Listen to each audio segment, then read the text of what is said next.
তো আপনারা কমেন্টে জানাবেন সবাই যে আপনারা কেমন বাংলাদেশ চান, সামনের দিনগুলো বাংলাদেশে কেমন হবে।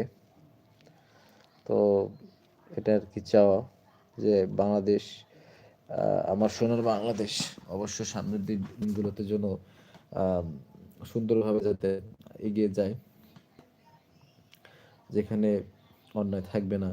একজন খেটে খাওয়া মানুষ, একজন সাধারণ মানুষ যে রিক্সা চালায়, যে দিন আনে দিন খায়, একজন গরিব মানুষ যেখানে ন্যায় থাকবে, কারোর সাথে সবাই সুন্দর ভাবে যাতে বাঁচতে পারে।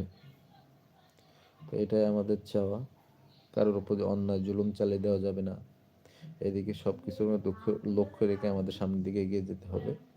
তো আমরা বিশ্বাস করি তারেক রহমানের হাত ধরেই সামনের দিকে বাংলাদেশ এগিয়ে যাবে এবং একটা সুন্দর রাষ্ট্র এবং সুন্দর বাংলাদেশ আমরা